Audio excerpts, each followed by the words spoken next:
All right, guys, welcome back to the Final Shot podcast. It's episode number 5. We had a giant fight card on the weekend, so there was only one person I could bring in to talk about it, and he doesn't like being called a journalist, but I'm going to call him a journalist today because he's the best fucking journalist we got in boxing right now. It's Manny Montreal. Thank you, brother. I appreciate that. I'm uh I'm a renaissance man. I do a bit of everything, so that's what it is. What is it that I you call yourself? You had something I can't remember what it was. I call myself a gonzo journalist That's it. or a hype hustler. I got different terms for it. My real intention, my purpose for being in the boxing world is so that people know their fighters, fall in love with the story, and realize what kind of a beautiful scene we have here in Canada and how it could actually be even better. Yeah. And then obviously the good things that boxing brings to everybody. Now, did you get into a fist fight? Looks like you got a black eye right now. No, dude, I got about 3 hours sleep. I had to take my dad to the hospital this morning for his Ah, checkups shit. and stuff, and I worked last night, so just one of those days I knew was gonna suck. Well, we had the biggest fight card in Canada in a long time that happened on the weekend. There were some amazing fights and there were some not so amazing fights. Hmm. Well, look, we'll talk about the main event when you want. I'll just clear through the undercard. The only thing I got to say about the undercard is they should have inverted the order because the first three guys that opened up the show just fucking pounded the hell out of their guys, and they're just beautiful fucking fighters. But uh, they went on with the night with the smaller weights, right? And there's nothing against the Gregorian fight. He's a fantastic fighter. It was a beautiful fight. I enjoyed it, but I happen to know that most of the crowd's going to the washroom and stuff. Yeah. You know what I mean? It's nothing against him. The lighter weights have that issue to deal with.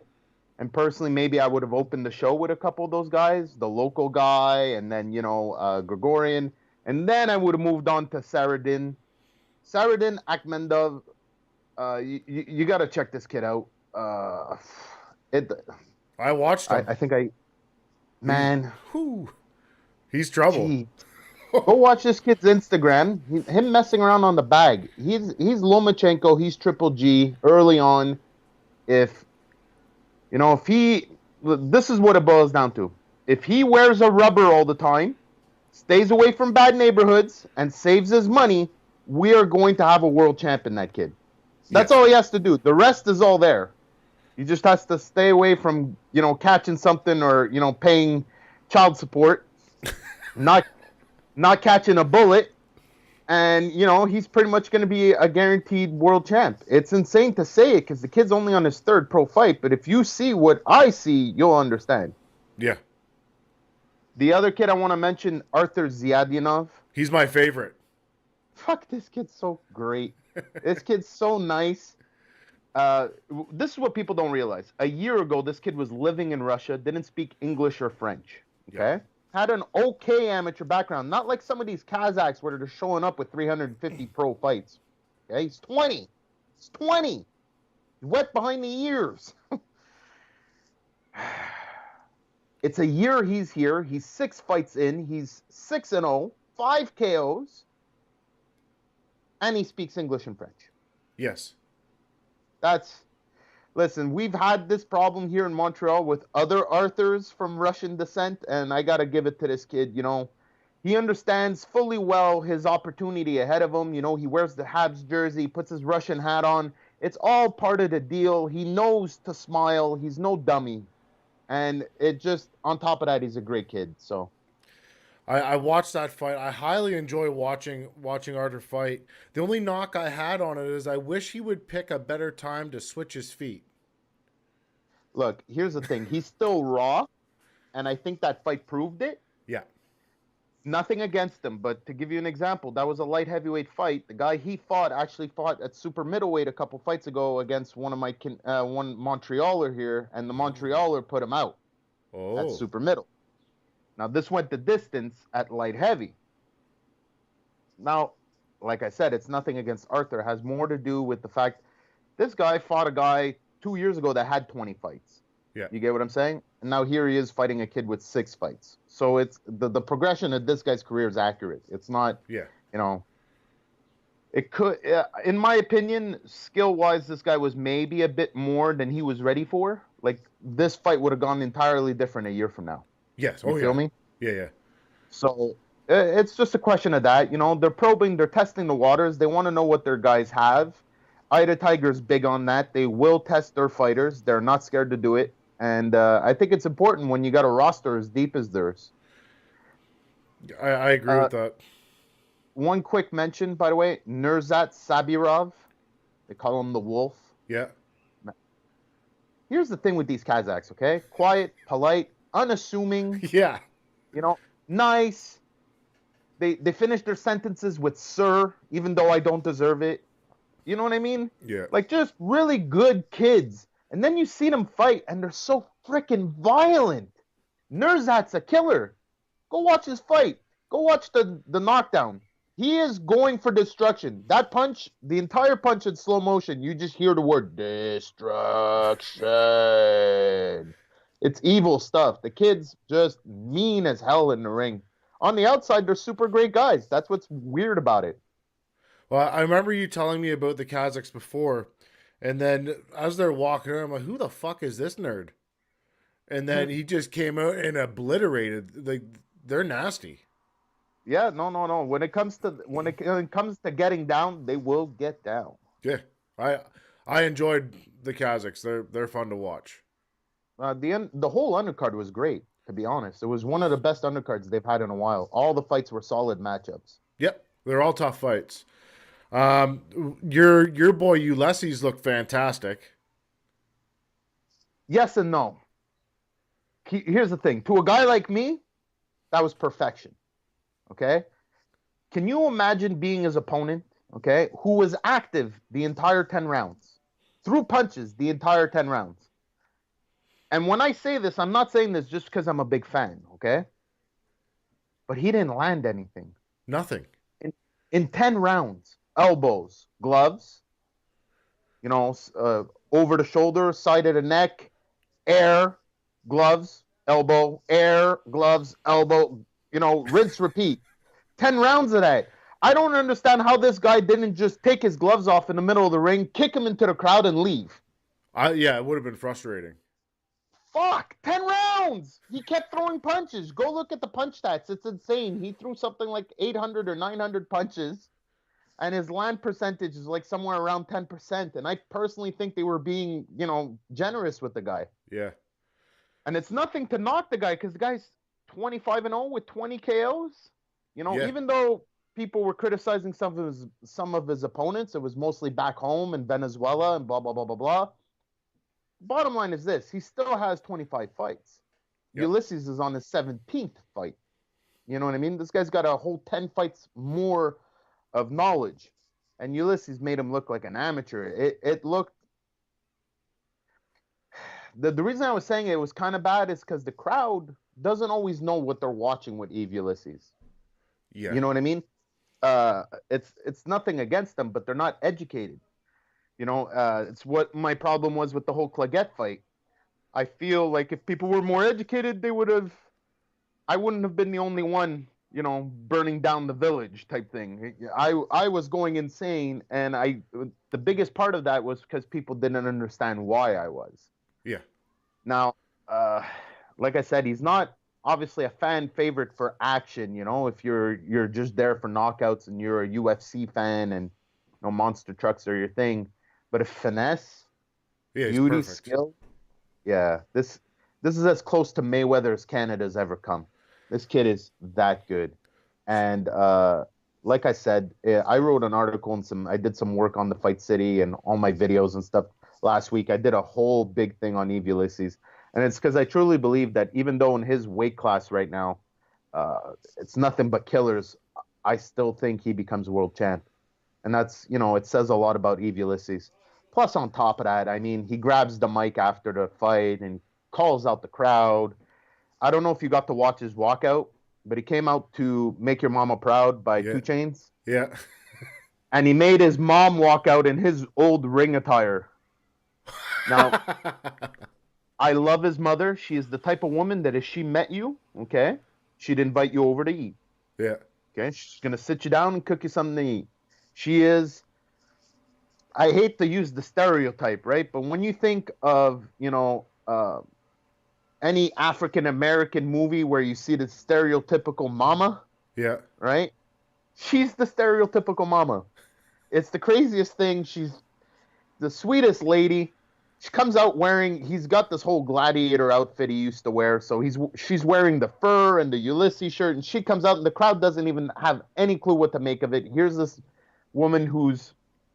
I hate doing this because it's women, but I'm assuming over 40, somewhere around 50. Yeah. You know, having no business in ring attire. And she came out. It was a good laugh. And then the song hit, and then he walked out behind her, and she walked him down to the ring. I really got some great shots, which I'm going to be working on after I'm done this interview with you, just to finish up my shots. I got a really good shot of him kissing her before they walk into the ring. Oh, that's nice.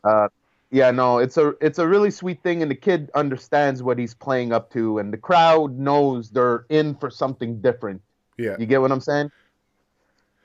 All right, bud, let's get to it. Let's rip the Band-Aid off. I don't want to rip it off quite yet because I got a couple interesting things to say about Ulysses.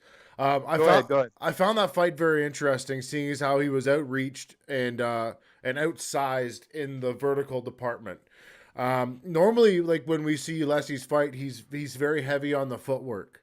He uses the ring, and in this fight, he was aggressive and in the pocket and in there fighting. So it was really fun for me to be able to see him do a totally different style than I've seen him do in the last two fights. I'll tell you what it is. Number one, this guy was known for switching. Yeah. So he could ambidextrous. And then his box rec says he's 5'8", and Dude, box rec says Eve Ulysses is 5'7". There's no way. That guy's There's no way 6'1" all day. Yeah. He was a good 2 heads taller than Eve Ulysses, you know? And part of him working on the inside like that was because the dude's good with his reach. And if he pops off the 1-2, that's how he does his work. You know, he does all his work from the outside. So from round 1 to round 10, Eve Ulysses just took everything away from him and played in the realm he wanted to play in. It was a great fight. It was actually my favorite fight of the night. If you love boxing, you'll love Eve Ulysses. That's the bottom line. All right, Manny, you want to rip the Band-Aid off now?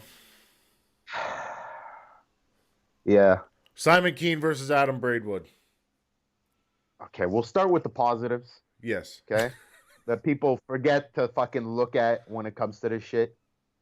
Adam Braidwood came out of nowhere. Yes. A year ago, okay, he was nobody. People were writing about him, about his past, about his football. But no one talked about his boxing. Okay? He wasn't known as a boxer. Mm-hmm. In a year's time, not only did he become a boxer, but he drummed up interest for the biggest heavyweight fight in Canadian history. Mm-hmm. I'd say in the last 15 years. Yes. And it was well-deserved. It was well-deserved. Everything, like Adam never said he was going to outbox him. Adam never said he's got more skill and he's more talented. No, Adam always said, throw a 45 in there and we'll see who comes out the winner. Yep.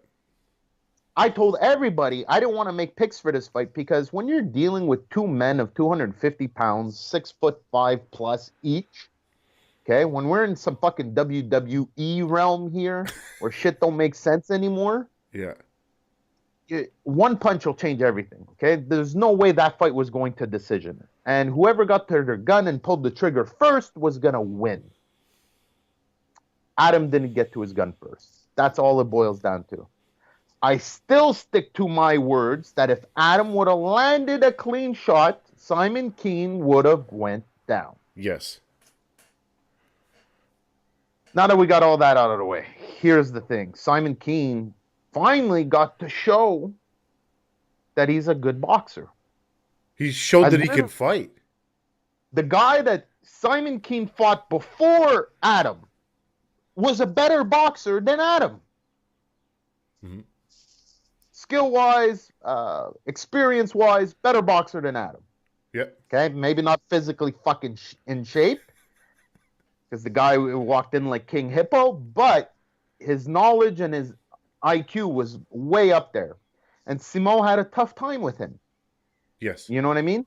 So there wasn't a lot for us to go on previous to this fight. Adam served a very important purpose here. Number one, he legitimized Simon Keane. Mm-hmm. Before this fight, I don't care what anyone says, even though Adam was a football player, Adam's the reason why Simon Keane is now a legitimate heavyweight. Yes. Not King Hippo, not all the other guys before, Adam. Adam's the one that did it. And part of that was because Simon had no choice but to take this dead serious. No choice. If you look at the way he fought the fight, that's exactly what he did. Mm-hmm. And I commend him on it. Fucking jab on the kid. The jab that he pulled out in that fight, that was some world championship quality jabbing. He did a fantastic job. He stuck to his game plan. He didn't get into his feelings. You know, he didn't get nervous. I really, really thought he was going to, you know, try and bum rush Adam and get clipped. That was my first thought. But he did the complete opposite. He stayed composed. He stayed behind the jab. He Lennox Lewis, Mike Tyson, for all intensive purposes. And it was the right fucking game plan against Adam. The absolute right game plan. It makes me wonder, where was this guy for the last 10 jabronis, let's say? But, you know, nonetheless, people are talking in a favorable light now about Simon Keane, and that is due to Adam Braidwood. Yeah, like I've been at a lot of Adam Braidwood fights live. I'm very close with Adam, and he's probably going to get fucking mad at me for saying this. But Adam came out flat. It was a lot different than the guy that I've seen the last 5 times. Well, that being said, like the same stuff I said about Simon applies to Adam. You know, It was a big moment. He had to take it seriously. He had a lot riding on this. That being said, I feel like he had a lot less to lose, and that should have been reinforced more with Adam.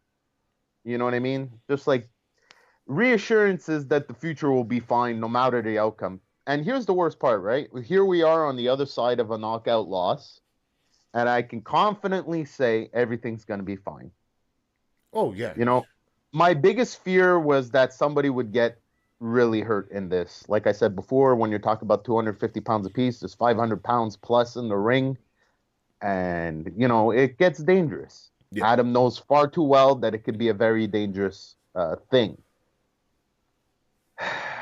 So, you know, in retrospect, I'm happy that it ended the way it did and that Adam's okay. And that being said, I think, you know, I've already made some phone calls. I told Adam myself, I have friends at TMT. Mm-hmm. I have a couple friends in Florida at the Heavyweight Factory, which is where Shannon Briggs and Big Baby Miller train. That's right. I think the Cannon would be an amazing addition to Adam Braidwood's team. Could you imagine? Well, he's promoting now. He's doing that whole KSI versus Logan Paul fight. That's him. Oh. That's his promotion. Mm-hmm. So the point is, I have friends at the Heavyweight Factory, and they're aware of Adam's existence.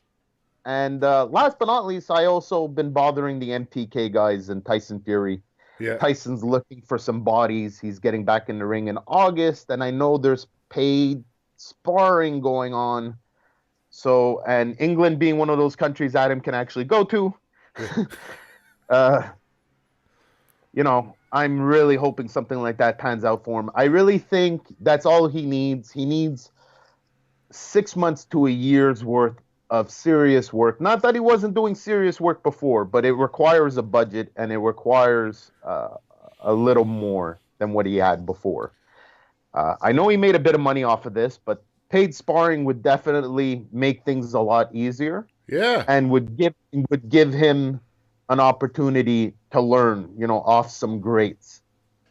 So I'm working hard, but I'm gonna push Adam on pretty much every heavyweight that has a camp going on for the foreseeable future, because I really do think, and I don't want to take anything. I'm not talking about him changing up coaches. I don't want him to get rid of Lestage. I find he's actually the right temperament, Yeah. personality to be with Adam, which beyond everything is the most important thing. Yeah. The guys have to get along, and then on top of having to get along, they have to fit each other. Their personalities. You need to be able to take an 8-hour drive with your coach and not want to kill him. That's Yeah. what it boils down to. Just future tip for any fighters watching this out there.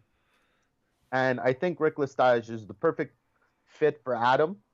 I think for when Adam is at home and doing his regular day to day, he is the perfect guy. I'm simply saying that maybe a small camp elsewhere with Rick, if Rick can go with him, Yep. you know what I mean, would be just the ideal thing. A few tweaks, work on Adam's jab. There's little things I didn't realize before this matchup that I clearly see now that I didn't see before. Unlike you, I didn't get to see Adam fight live as much. He's got little T-Rex arms compared to Simon. Simon's got that long ass reach. So there's little things with like hip movement and head movement that Adam could have, Mike Tyson and got underneath there, and maybe slipped in. And there's things that I would purposely make Adam do for Adam's body type and attributes. There's things I feel like there could be accentuated and emphasized on. And once those things would reach there, Adam still has a shot. In my opinion, 2 fights, a year's worth of work, Simon being a little stale, not finding work, let's say, right? A year and a half from now, this could happen again. I would love to see it happen one more time. Do you want me to tell you what you guys need to do? Yes. On your end, from the West Coast, for the fans out there? Yeah. Ida Tiger's not scared of coming there. No. Okay? Yeah. They're actually looking to expand by doing more shows with their partners, like Lee Baxter in Ontario, like Mel out your way. So maybe something out in Alberta or Vancouver with a co-promotion with KO could be very possible a year and a half from now. If you guys are providing the venue, you feel me? Yeah. You guys are providing the venue and you guys are providing the fans, it might be a little easier to get Simon to get back into that ring. Ooh, I'd love to see Simon out here. That'd be so fun. Listen, you guys would be in for a treat. If the entire Eye of the Tiger team were to show up down there and do work, Yeah. you guys would be treated to some high-level boxing shows. So, on your end, guys, harass Eye of the Tiger on Twitter and Instagram. Tell them you guys want them out west and you want them to do a co-promotion with Mel Ludovac. I hope I said her name right. Lubavuk. Yeah. Lubavak. With KO Boxing, harass them both. Harass Mel. This is the only way we will get Adam back to where he belongs, which is clearly with a belt around his waist and his hands raised. Mm-hmm. And, an eventual showdown with Simon is going to be on the books for Adam no matter what. However, on Simon's list of things, I'm pretty sure if he could avoid putting Adam back on his list, he's going to want to. And here's the best part. I don't know if you guys follow Simon, and I guess he did it in French, so even if you did, most of you wouldn't understand, but I really liked his messages afterwards. Like, it's all done now. I really appreciate it. He only posted the video of the knockout twice. And on the last time, he was like, I swear this is the last time. It was such a really great feeling. He thanks Adam for all his hard work, for having the balls to climb in the ring, for backing up everything Adam said. Yeah. That's what people need to, people emphasize on the losing so much sometimes, and they don't realize that in boxing, there are real losses. They exist. But there is something to be said about, losses that don't exist. I know that sounds funny, but, there's plenty of fighters I know out there right now that are doing big things that have losses on their career. Yeah. My friend Shaquille Finn is going to be fighting in New Zealand, just announced today in July. Yeah, Oh, I good for gotta, him. by the way, please hit up my Patreon or my PayPal. I have no idea how the fuck I'll pull off New Zealand, but all jokes aside, that's like a secret love of mine. I almost wish I was Samoan. You Uh, almost look part, Samoan. dude, there's a part of me inside of me that stirs every time I hear the Samoans out there do the haka and all Yeah. that stuff. You know, I don't know what it is. It gets at me. You know what I mean? Like I feel like I want to go to war. So I find it's a really cool place and some really cool people. And Shaq's gonna be going there. And to get back to what I was saying, Shaq's got a loss. Shaq's got 2 losses now. Yeah. You know, and if you look at his losses, his first loss was I think his second or third fight in his career. It was a 4-rounder. It went to decision. He just didn't close it on the guy, you know, so he left it open. And his second loss, to be honest, like 3 weeks before the fight, he decided to become vegan, which annoyed me a little bit. I have no problem with vegans, people, but if you're gonna fucking switch to vegan and you got fights coming up, give yourself at least 3 months for your body to adjust. You're making some major fucking changes to your body. Yeah. And when Shaq stepped in the ring, even the fight after that, which he won, I still found he didn't have all his pop back. Wasn't until the very last fight where I started seeing, you know, old Shaq back. So, you know, you could say I'm making excuses, but the truth is, you know, these are losses he came back from. He worked harder, he improved, and now he's got another shot. And the same can happen to Adam, Well, that's a good fight. especially in the heavyweight division. Oh, There's so yeah. many names out there. There's so many openings.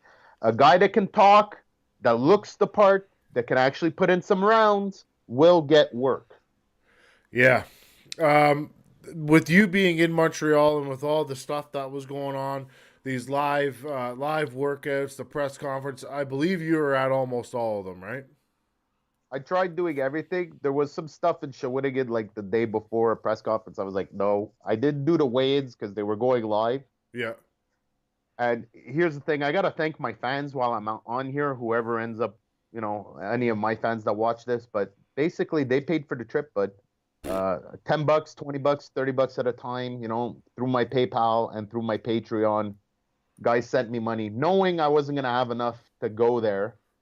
And basically, they paid my gas. I got to borrow a car because I wasn't gonna take mine, and I drove up and I drove back the same night. It was easy to do. It wasn't that bad actually. I thought it was going to be worse, but it was pretty easy to do. I got lucky, man. I got some crazy fans. So, did you get to interact with Simon a little bit at any of these things? Nope. No. Hey, No, I got one picture with him, that was right, and that hilarious. is the most we've ever talked Really? ever. I don't know if it's because I'm an Anglo or because he's just standoffish, or maybe because I'm not, big enough as press. I really don't know. Hmm. It's possible. It's very possible. Like he's already got RDS and TSN and the news stations talking to him. He could give a fuck about me. And like I said, I'm an Anglo. Most of his crowd is French, so uh, we just never really sat down and had a big conversation. I think it'll come. I'm not sweating it. I think eventually he's gonna realize he needs me. He 100% does. So, I sent Simon a message after the fight because I don't know if people know quite how heavily I'm involved with the social media stuff that goes on, but my fingers and my hands are very dirty. And Oh yeah, but dude, I am too. I am too. I fully admit I fed Adam Braidwood a bunch of Photoshop pictures. Not all of them. Not all of them are my work. Some of them were very, very funny, and they weren't mine. But some of the other funny ones were mine. And you know what it boiled down to is here's the best part. Simon and Adam both understood. yeah, As maybe Simon blocked you. I don't think he did. Simon himself actually blocked you. Oh I no? don't. No, I don't think he runs this stuff. Oh, okay. So maybe it wasn't Simon that sent me a message that said I'm dead. I fuck. Yeah, I don't think so. I think I know who it is. He's a nice guy and everything, but he's the guy that they like put the phone in the hand of. Yeah, yeah, yeah. And they're like, here, like I'm sure at all the other times it's just when Simon's busy at work type thing, you know what I mean? Like I'm sure the week of the fight they hand over his phone, basically is what Yeah. happens. And yeah, I didn't know that, but listen, if I ever get to talk to him, I will not only get him to unblock you, but I'll get him to come on your show. That'd be awesome. I'd love to talk to him. I sent him a message. I just basically said, "Hey, excellent fight. Congratulations. No hard feelings. P.S. Unblock me." Listen, I think once somebody explains to him that it was all part of the game, Yeah. you know, he'll be fine with it. I just think that you're probably one of thousands of people that sent them messages. Oh, probably. Guaranteed. Oh yes, yes. And so when that happens, and I've been bombarded with hate before, so I Yeah. understand. Where you just delete, delete, delete, delete, block, block, block, block, delete, delete, delete. So maybe you just got caught up in the whirlwind of everyone else. You know what I mean? You got lumped in with a bunch. But like I said, let's see what I can do. It doesn't hurt my feelings in the least. I actually get a kick out of it. I think it's funny. But being Tell you in, what, if I get him to unblock you, get Steve Claggett to unblock me. done, I can do 'Cause that. I got no hate for the guy. I really, really don't. I think he's a great boxer. I'm trying to fucking make him fight Mathieu Germain next. Ooh, that's a good fight. I like that. That's a fantastic fight. Little It's a G time. fantastic fight. Yeah, I like G Time. I think it's a solid fight. Right now there's some talk that everyone keeps trying to push G Time versus Ulysses, right? And personally, I don't want that to happen because I don't see the point. Like we have two shots here. Let's not ruin it. You know what I mean? They're both different but similar. You know what I mean? So that being said, a Claggett fight could either put the fire out of G Time Ulysses matchup, or actually, Fire it up. Yeah. Yeah. So, if I were them, I would strongly consider it. And I think it'd be a great fight for Claggett. I don't know what the hell he's doing now, since that O'Connor fight, but, I'm hoping he fights again. I want him back in the mix. I think he fought an excellent fight against Eve Ulysses. I think he clearly fought the best fight against Eve Ulysses anyone's ever fought. Yes. It's my contention he lost. And on points, not he lost and he looked stupid or he made a bunch of mistakes. He lost on points. That's the way I saw it. Well, hey, Steve Claggett versus G Time or a rematch with Ulysses or anything like that, selling tickets. No rematch with Ulysses. It won't happen, but it sells tickets. No rematch with Ulysses, and I'll tell you why. And I told Ulysses, don't ever rematch this guy. He needs to have something in order for you to rematch him. Had he beat Danny O'Connor, That's different, yeah. then it would have been different. But now, I treat it like he beat Steve, and Ulysses treats it like he beat Steve too. Even though the record says otherwise. Yeah, no, I've cemented that in his mind. He doesn't look at that as a loss. So, he doesn't feel like he needs Claggett or, would have any reason to fight him. Like I said, a matchup with G Time though would get him back into that spot. Personally, here I'll give you another breaking rumor that's not out there fully entirely yet. Eve Ulysses, September 16th on the undercard of Triple G Canelo 2. Oh, nice. Las Vegas, baby. The kid's going to be on the big show. I like that. Yeah, I just don't know against who yet. There is talks. I'm hearing a Mexican opponent. Now, if you do your homework, that only leaves one guy, but that guy's had some issues making weight, so I don't know if they're going to pull that off.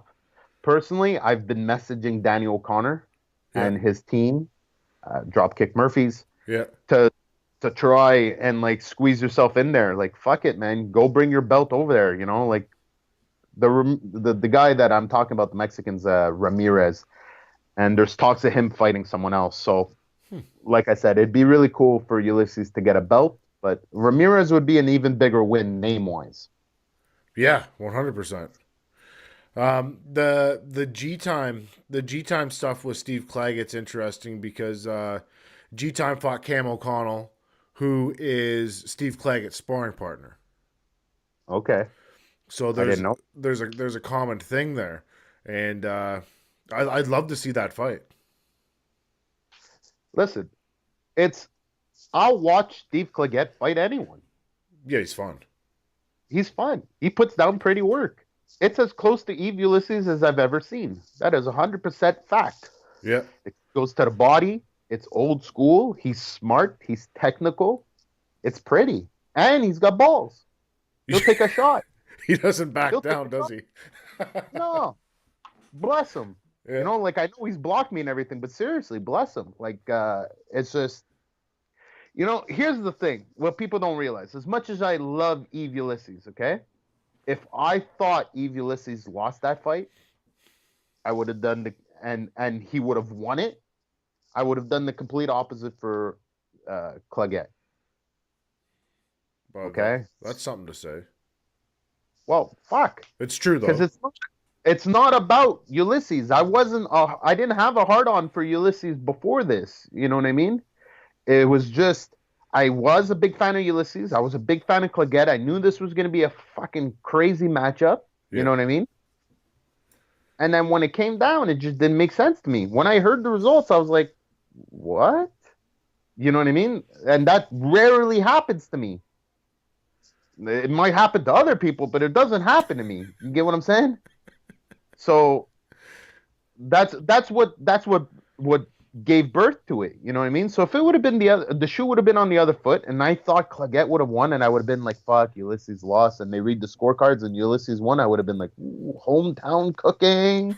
I would I would have talked about it. Trust me, and Claggett would love me today. oh But yeah, it didn't it's work the out opposite. that way though. That's what it is. You know what I mean? I have my opinions and I stick to them. Hey, I'll tell you right now, if that fight didn't happen, we wouldn't be sitting here right now either, probably. Yeah, there's a good chance because, well, look, here's a little secret. During that fight, I actually left the venue, right? Oh, Yeah, I watched the fight from my cell phone outside the building in a park next door to the building. what the fuck were you doing? And here's the worst part, okay? That fight was actually happening in the gay village for some reason. Yeah, So I was in a very strange park, but I had to watch the fight. And I was getting free Wi-Fi, so I sat down and watched it. What happened is I was running around doing my stereotypical Manny stuff, right? And there's another photographer, video guy who's around, who's not necessarily. He's just a crab ass with everyone. It's nothing personal. I know it's not personal because the guy's just an asshole, yeah. and he just didn't like the fact that I was getting the same angle as him. So he bitched to the commission and he said to the commission, "I have special permission to be here. He's either supposed to be over there or over there. Why is this guy going around everywhere?" The commission don't care. The commission likes me. Yeah. Okay? I not supposed to go backstage, right? I'm in Adam Braidwood's locker room after the fight. Okay? I got one of these from the commission guy. "Hey, hey, hey!" "Oh, it's you. Fuck it." Yeah, they don't give a shit. And they let me go. Yeah. But if you complain to them, they're the type of old guys where it's like they don't want to hear anything. And they know that if they don't resolve this right now, this loser's just going to bitch all night. And they don't want to hear it. So they're like, "Listen, can you do me a favor? Can you either sit down or sit ringside, but you can't be floating around." I looked at the guy, I was like, "Listen, all I do is float around. Yeah. I can't stand still. It'll drive me nuts." Um, he's like, "Well, I can't let you." I'm like, "It's cool, I'll leave." And I made a point, I packed my bag, like Cleggett's fight's about to start. I'm packing my bag, I'm walking out of the building. Fuck. Yeah, a lot of that has to do. See, this is a lesson for people that are watching this. Okay, so my initial reaction was fuck everything. I'm going home. I was mad. I was upset. But, I stayed true to myself. I wanted to watch the fight. So I sat down in the park next door and stealing the Wi Fi from indoors because I still had my press Wi Fi. I got to watch the fight live on my phone. And I went home and I decided to put in work to prove that Ulysses hadn't lost that fight. And all the work I did, and the fact that instead of giving up, I doubled down, so to speak. Yeah. You know what I mean? I was originally just going to put up some pictures. You know what I mean? But now you guys did this. You know what I mean? So I put out videos. I don't know how many fucking views I got. It went insane. You know what I mean? Yeah. Get hating me online. I actually had people starting to agree with me and realizing I was right. You know what I mean? To the point where I believe a big reason Ulysses got his HBO fight against fucking blanking on his name, the Hebrew Hammer, Yeah. was because of my videos. I got to meet the head of HBO that night, and Camilla Stefan introduced me as the guy that made the Ulysses video. Oh, Understand? So they used that video. They showed them that video, and they're like, "Come on, this guy didn't lose. Look at this." Yeah. And it was, like I did a little slow motion breakdown on how some punches didn't land, obviously, right? Yeah. So it just goes to show to everybody, even though I was getting fucked with and I got kicked out of the building and I felt like giving up on this fucking dream of mine, my gut reaction was to watch the fight, and then my immediate gut reaction afterwards was that he got robbed and that I had to do something about it. Yeah. And instead of giving up on the whole scenario, I doubled down. And I mean, I don't even have to apply for Eye to Tiger press passes anymore. I don't want to make it sound like I'm the greatest or anything. It's just because I'm a forgetful son of a bitch, and I'm like, for example, they got a casino show going down this Saturday. I've been so busy with everything else. I literally told the girl on Saturday at the fights, I was like, I'm really, really sorry, but can I apply for my pass for next Saturday? You're supposed to do this 2 weeks ago. Yeah. She's like, yeah, don't worry about it, Manny. You know what I mean? I know they've made a seat for me. Like, so there's little things that came out of that. It just goes to show you, stick to your convictions and go with your gut. Hey, at least they're saving a seat for you, because when I show up to shows and I'm supposed to do press, the commission fucks with me constantly. Like, they know they already have my seat set aside, but every time 10 minutes before the fight card, like, yeah, you can't be in here. I'm like, are you serious? Stop messing with me. And then I have to go get Mel, and then Mel goes over and the commissioner's like, yeah, we're just fucking with him. We like to see him get pissed. I'm 6 feet tall, 220 pounds. You're 86 years old. Stop it. Yeah, I'm with you. I'll say this. I don't think you'd have that problem here. No. Right? And, a little advice from my part, right? Go at them for it. Oh, yeah. Go at them for it.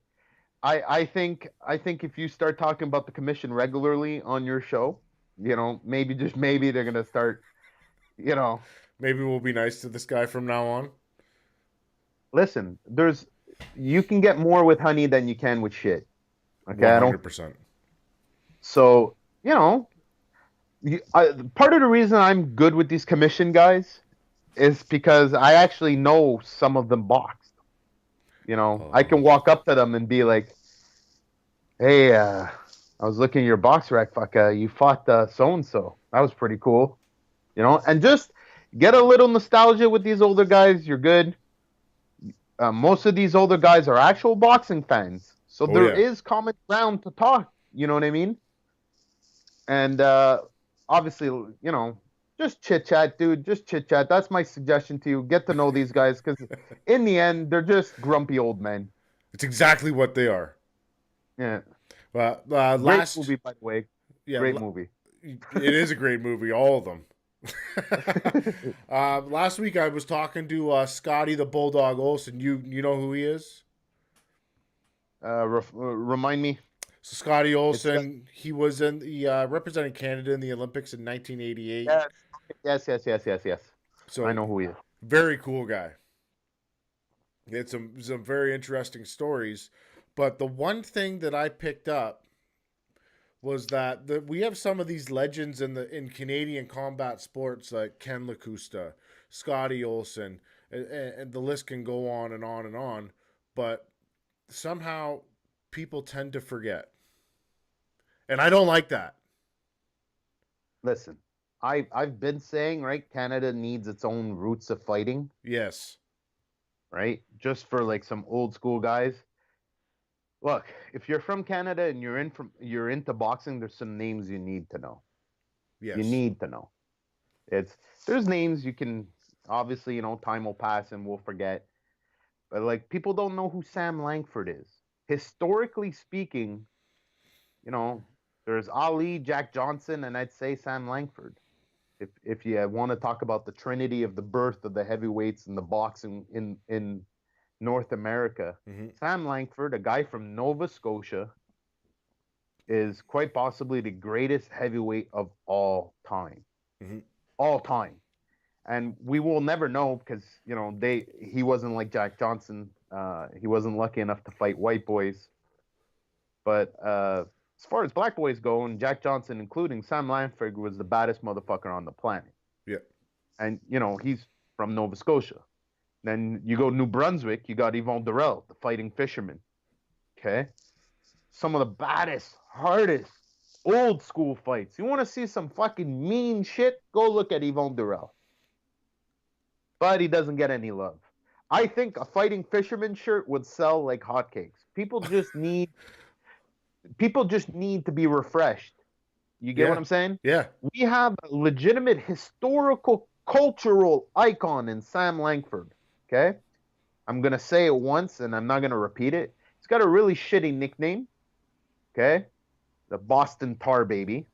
So there's several reasons why that's wrong. I don't know if you can A, he's say not from that. Boston. Well, it's on BoxRec. You know what I mean? Jeez. So you can Wikipedia it. There's books about him, and there's an actual book title by that same sentence. I don't want to repeat it, No.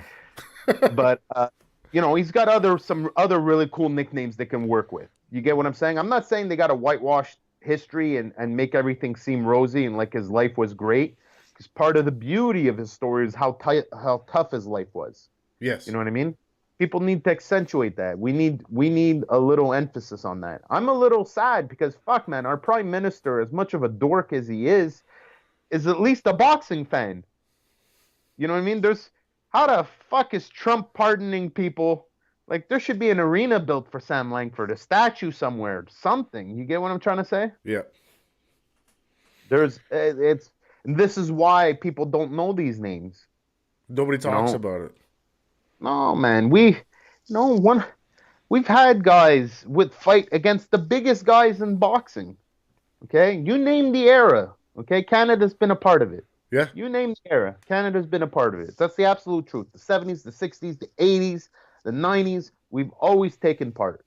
And it's going to happen again real soon. Whether it's Simon or Adam, somebody's doing it. Well, not just heavyweights, man. Like I said, we got Custio Clayton, Eve Ulysses, Bazinian, Yeah. my man Shaquille Finn about to go to New Zealand. There's and all these Kazakhs, like 5 years from now, it's going to be real interesting. Well, we forgot to mention our adopted son from Florida, Dario Berdisian. Well, here's the thing, right? I still strongly feel we're going to lose him. Think so? Yeah. He's from the States, and he's a good-looking kid, and he doesn't get hit.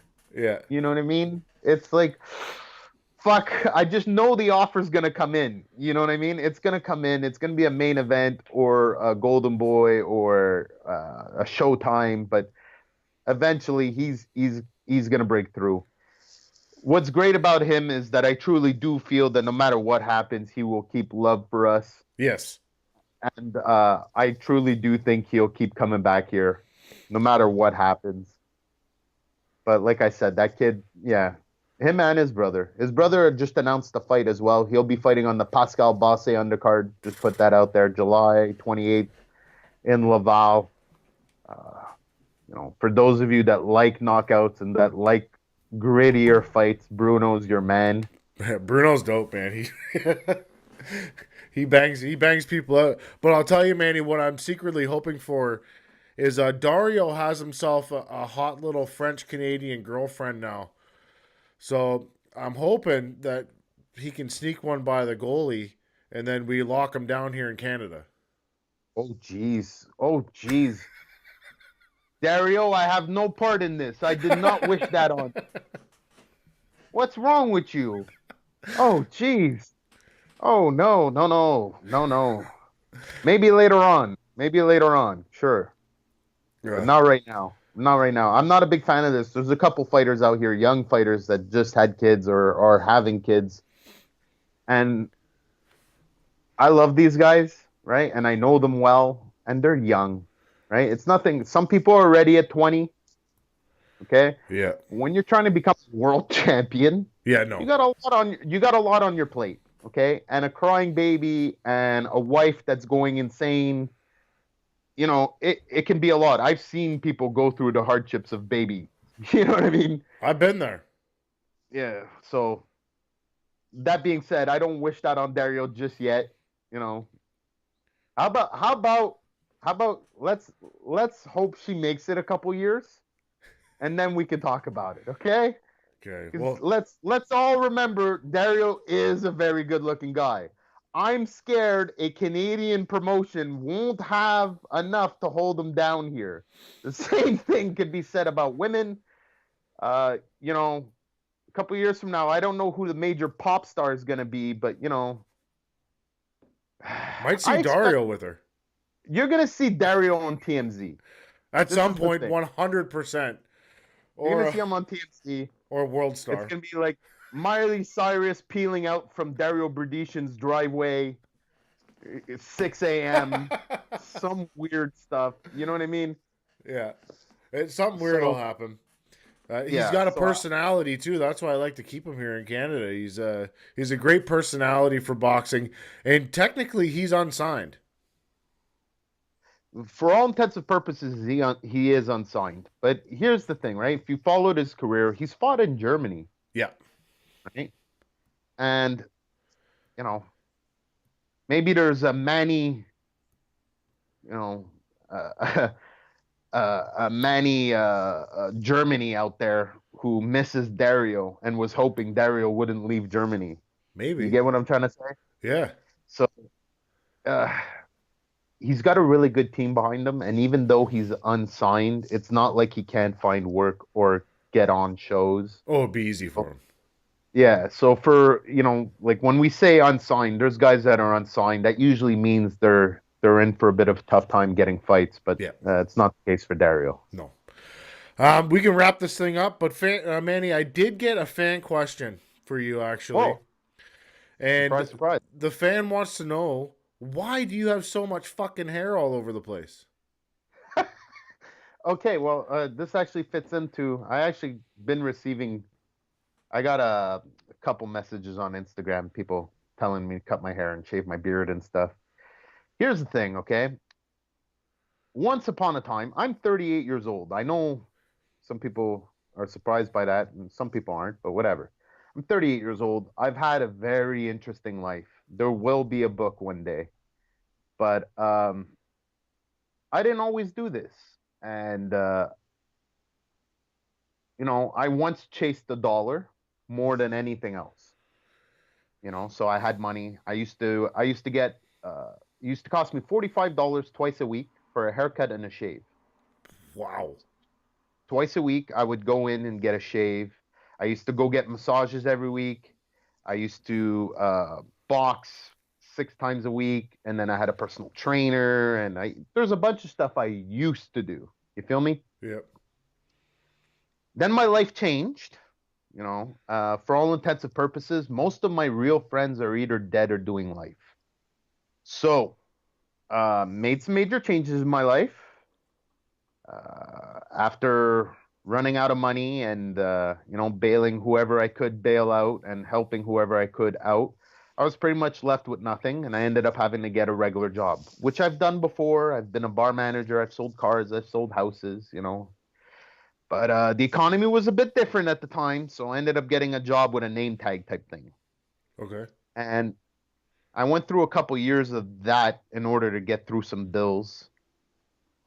And there was something about it, like I was no longer choosing to get a haircut or a shave. I had to get a haircut and a shave. Yeah, yeah, yeah. You know, I was forced to shave every day, and I'm a hairy prick, as you can tell. So like, I would shave, and by mid-afternoon, I'd have my shadow back. Oh, And my jeez. bosses would be like, "Manny, we told you to shave," and I'm like, "I fucking shaved this morning. I got fucking video evidence." You know what I mean? So I get stubble. It is what it is. So I was like forced to shave all the fucking time. And I had to wear a uniform and I had to wear a name tag and I had to please and sir and all that shit. And going from the life that I was in previous to that to the life that I was leading at that time, I was clearly unhappy. And then circumstances caused for me to have to leave that job. And in kind of a Fight Club esque way, I walked out of there with a box and a check. Nice. And with the check that they gave me, I basically started up everything you see today. I helped out with the Fight City and created Manny Montreal. And I just stopped shaving. I stopped going to get my haircut. It's money I could put towards other things. The importance of things dramatically changed for me. Yep. Right? Getting laid, don't give a fuck. Don't give a fuck. Uh, I once had 4 girlfriends at the same time. Uh, I've That's I confusing. well, fuck. I was taking steroids at the time too. So I was just fucking rock hard all the time. But you know, I've lived. Okay, I've lived some crazy zany things that most people will never ever do in their lives. So when it came down to the importance of things, getting laid, looking good, making other people happy, started taking a real backseat to what really made me happy and what I gave a fuck about. Mm. And the beard, the hair, like Samson, man, it's a symbol of my fucking freedom. Okay, because here's the thing. When I was a kid, face tattoos were for fucking killers. Okay, you got on the bus and there was a dude with a teardrop on his face. You did not look at him. Yeah. Okay, you just fucking looked the other way until he got off the bus. Yeah. Now today, every asshole's getting a fucking tattoo of SpongeBob on the fucking cheekbone, right? So, I don't have any tattoos, and I wasn't gonna like dye my hair and start getting piercings and stuff. I wanted to stand out. I wanted a clear difference. I wanted when you looked at the press table to be like same, same, same, same, same, same, same, same, different. That's You get Manny. what I'm saying? Yeah. I really made a point of standing out. My personality does that already for me. Mm. I'm a loud guy. I shake hands. I walk around. I talk to everybody. Everybody fucking knows me. I made a fucking point of doing that. And it's, I learned that from other things in my life. But, yeah, man, I stick out like a sore thumb and I fucking love it. Fucking right you do. I seen you on TV following Adam out the thing. And there's all these girls and a guy. Oh, there's fucking Manny. He's goddamn ponytails right there. I see him. I see. I didn't see it. I didn't see it. I gotta watch it, but I find people are too disingenuous, right, with who they are. And I'm lucky enough that all the negative circumstances that happened in my life allowed me to sit, reflect, and really figure out who the fuck I am. I've never been so confident with who I am. As weird as that sounds. You would have told me this when I Perfect. was 20, I'd be looking at you like, what are you talking about? Like, I know who I am. Yeah. I did not know who I was. You get what I'm saying? 38-year-old Manny is 100% comfortable with who he is and doesn't give a fuck what you think. You know what I mean? Yeah. So that's what the hair and the beard is. I won't lie, I do get tempted, Oh you yeah. know.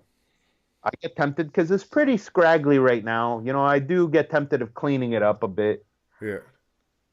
So maybe I will, but if I do, it's because I'll feel like it. The hair, personally, I'm gonna try and grow it so it's long enough so I can get donated. Nice. That's a good idea. I like that.